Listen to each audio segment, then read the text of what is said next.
Start na? Okay. So, magandang umaga ulit. Meron tayong chamber dito at yun ang gagawa natin ng thermal modeling. Paano natin gagawa ng modeling? Kung ano yung mga nalipat natin kanina, ayan yung natin kanina, thermal resistance at thermal capacitance. Ngayon, merong dalawang chamber dito. Nakikita ba? Chamber 1, chamber 2. No? Container. Kasi parang dalawang room.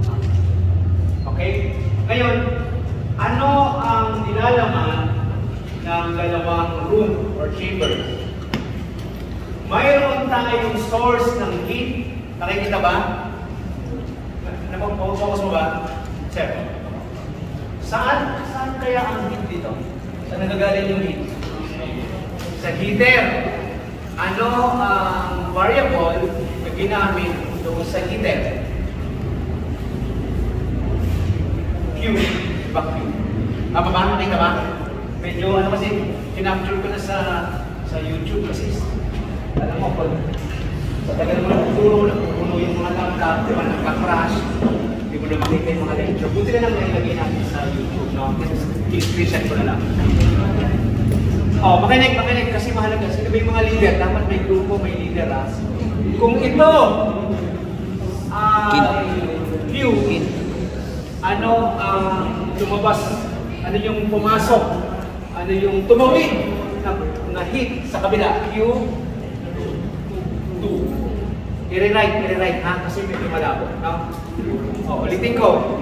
Ang source ay Q. Yung heat na tumawid sa kabilang room ay Q2. Pero, meron ding tumawid sa labas ng room 1. Meron ding init na nababas sa room 1. Ano yun? Q1. 1 ba? Okay ha, mas malinaw mata niya eh. Q1. Lumabas sa room 1. Naintindihan ba? Ito yung Q. Yung tumawid sa kabila ay Q2. Yung lumabas sa room 1 ay Q1. Ngayon, considering the second chamber, yung lumabas naman sa second chamber ay Q2. Ano to? Ito ba to? Hindi, ito na yung Q2. Q1, Q2, ano to? Q3. I-rewrite, ha? Okay na? Ngayon, ano ang temperature? Modeling to, ha? Modeling, walang mga value to. Puro, ano lang, variable. Ano ang temperature sa room 1?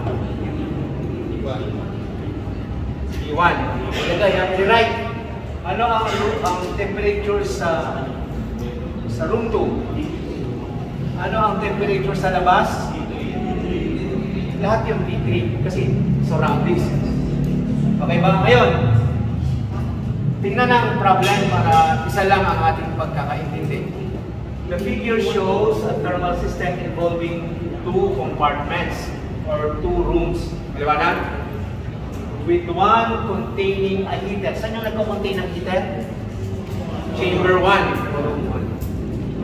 The temperature of the compartment containing the heater is T1. The temperature of the other compartment is T2. And the temperature that is surrounding the compartment is, kung lahat ng to ay T3. Diba? Ito naman. Nag-drawing lang natin. Develop equations how temperatures T1 and T2 will vary with time domain doon. Ano ba ang pag-vary ng temperature with respect to time? No? So, the magiging answer mo should be something na merong dt, no? dt1 temperature 1 over dt, no? Kasi time. Ito naman sa temperature sa compartment 2, dt2 over dt. Meron silang time na element, no?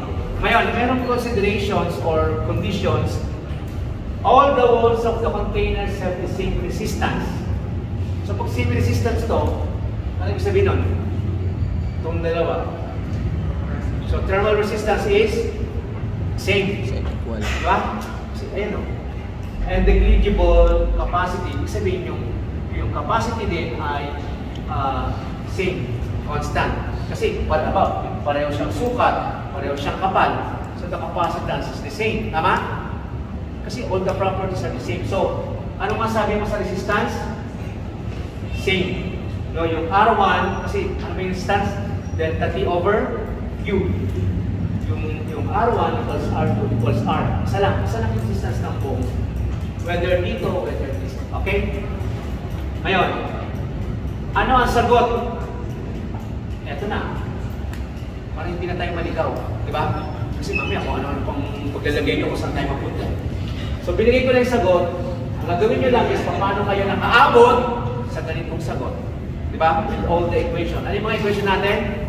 Q, delta T over R. Jadi pag kinuha mo yung Q1, delta T over R1. Pag kinuha mo yung Q2, delta T over R2.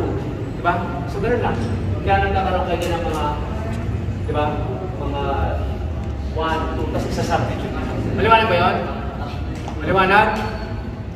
Ang gusto kong ipakita ng sagot, eto ha, kasi matagal na yan, sinulat na yun sa libro, yung debatingin ha. Susundan na lang natin. No? So with all the equations, na maraming equation niya, so kinopya ko naman sa YouTube, ayan no? Diba, eto. Diba? Q, diba? Kung nasa chamber ko pa, ayan no? Basta laging higher minus lower. No? Higher minus lower. Huwag kang magma-minus ng ano, mas mababa. Diba? Ano yung Q1? Delta T over R. Ngayon, ano, hindi naman ko ano yung delta T. No? Ganito. Ulitin ko. Halimbawa, katulad nito, Q is delta T over R. Ano yung delta T? Yun yung pumasok at lumabas. No? Halimbawa, T. No? Sa paligid dito. Diba? Diba? So, eto, yung T1, diba? Tapos, kung ito yung kinoconsider mo, T1 minus T2. Diba? Kung sa kung dito naman sa first chamber, T1 minus T3. Kasi itong buong surroundings ay T3.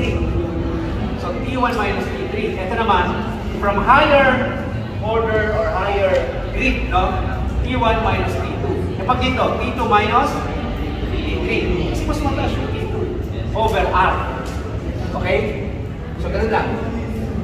Start na. Okay na.